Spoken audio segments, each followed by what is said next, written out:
1번에 대한 얘기를 좀 해보도록 하겠습니다. 요게 이제 맥도날드 주가입니다. 맥도날드 주가.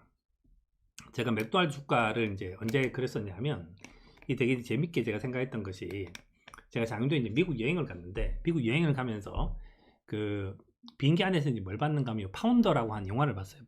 파운더라는 영화를 보면 1970, 80년대에 이제 맥도날드라는 회사가 레이 쿡에 의해서 어떻게 만들어지는가에 대한 얘기죠. 그러고 난 다음에 저는 당연히 주식 투자를 하는 사람이니까 재미삼아 맥도날드 주가를 이렇게 한번 쓱 봤어요. 주가가 이제 이렇게 오른 거예요. 이렇게 오른 거죠. 그럼 이제 어떤 생각이 드는가 하면, 그런 생각이 들 거 아닙니까? 들어야 되는 생각이 어떤 생각이 드는가 하면, 야, 1980년대는 주가가 안 올랐구나. 그래, 주가가 오른 건 전부 다 2008년, 2009년, 2010년 이렇게 올랐구나. 이런 생각을 하게 돼요. 그럼 어떤 생각이 드는가 하면, 야, 정말 이렇게 많이 오른 주식을 도대체 어떻게 살 수 있단 말인가. 그래서 맥도날드 주식을 못 사요. 근데 되게 상식적으로 생각을 한번 해보면 이런 생각이 드는데, 만약에 이제 한국에 어떤 부자가 있어요. 어떤 부자가 있는데 미국을 이제 여행을 간 거죠. 미국 여행을 딱 갔더니 맥도날드 햄버거가 있는 거예요. 그때 햄버거를 딱 먹고 난 다음에, 와, 이거다, 이런 생각이 들었죠. 그래서 와서 한국에 지점을 쫙 내기 시작을 합니다. 지점 쭉 내기 시작하면 그런 생각이 들죠. 야, 1980년도에 맥도날드 지점을 냈을 때가 맥도날드가 과연 돈을 많이 벌었을까? 2008년, 2009년, 2010년 이때 내면 돈을 많이 벌었을까? 답이 뭘 것 같습니까? 답이 그냥 상식적으로 보면 80년도에 내야 돈을 벌 거 아닙니까? 지금은 당연히 맥도날드보다 뭐 쉑쉑버거도 있고 뭐 또 이제 뭐 하여튼 뭐 많잖아요. 이렇게. 그래서 요즘에는 맥도날드 햄버거를 우리 정크푸드라 그러지 않습니까? 그럼 이 주식에 대해서 한번 생각을 해볼 필요가 생기는데, 방법도 제가 좀 이제 말씀드리고 한번 해보면, 제가 그림을 안 그려놨네. 요 야후 파이낸스 요거는 알아두시면 되게 좋아요. 여기 들어와서 이제 검색창에 맥도날드 이렇게 치시면 됩니다.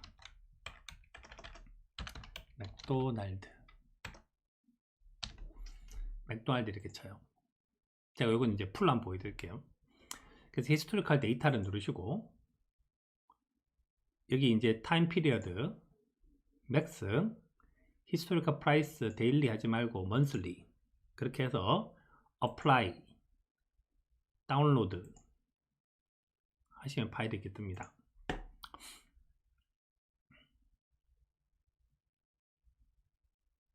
제가 좀 전에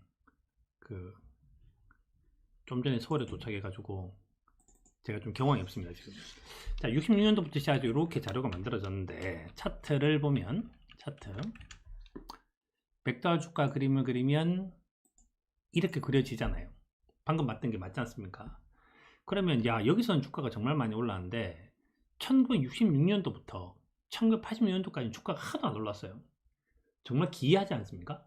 1980년도부터 1997년도까지 안 올랐다라고 생각하는 거, 60년도부터 97년도까지 진짜 기이하죠. 왜냐하면 이때가 맥도날드 매장이 급속도로 늘어나던 시절이거든요.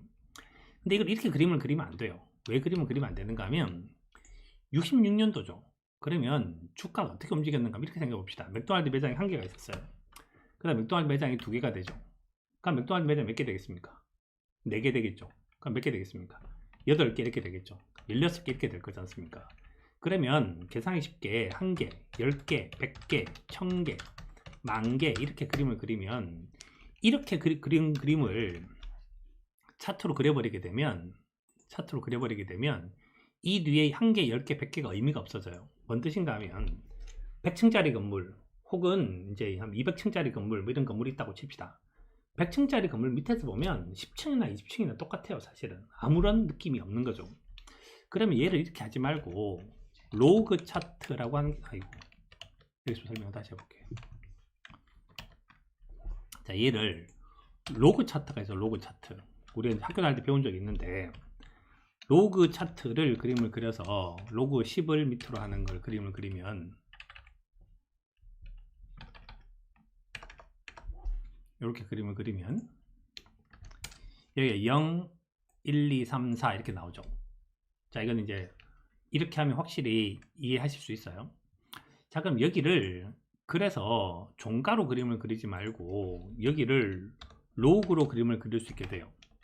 이게 이거죠.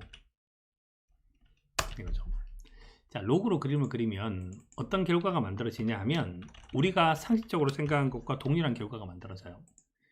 자, 그리고 다시 차트를 그림을 그리면 이 부분에서 뭐가 있었었는가 하면 굉장히 빠른 속도로 성장을 하고 있다는 게 보이고, 그 다음 전반적으로 보면 성장 속도가 거의 리니어하죠. 거의 리니어하죠. 성장 속도가 거의 직선에 가깝게 이렇게 자료가 많이 만들어지죠. 그리고 이 기간 동안에 맥도날드가 굉장히 급성장한 게 맞다. 그러니까 2008년도부터 급성장한 것이 아니라 과거도 급성장했네 이겁니다. 그래서 첫 번째 우리가 이제 자산 시장이 우상향하는가에 대해서 알아야 될 첫 번째 부분은 뭔가 하면 모든 자산 가격을 계산을 할 때는 기간이 긴 경우는 우리가 투자를 잘하려면 알아야 하는 것들. 1번은 자산 가격의 상승률은 산술 증가율이 아니라 기하 증가율이어야 한다. 이겁니다. 첫 번째. 그러니까 1이 2가 되고 2가 3이 되는 게 아니라 여기서는 4가 되는 거고 8이 되는 거죠. 이게 자산가격 상승률이에요. 자산가격 상승률. 그래서 이렇게 된다. 그 다음 이 이유는 이제 제가 뒤에 설명을 할 건데 두 가지 이유 때문에 그렇습니다. 그래서 맥도날드 주가 그림을 그렸을 때도 이렇게 그림을 그리면 안 된다는 거예요. 모든 그림은 반드시 기하로 그림이 그려져야 된다는 겁니다. 기하로 그림이 그려져야 된다. 그래서 이게 첫 번째. 그래서 제가 지난번에도 이제 그런 얘기를 한 적이 있었는데, 코로나 확진자 수가 중요하냐, 코로나 확진자 증가율이 중요하냐. 그래서 저는 증가율이 더 중요하다고 저는 사실 지금도 생각을 하고 있어요. 그래서 항상 증가율을 계산을 해야 되고, 증가율은 산술이 아니라 기하다.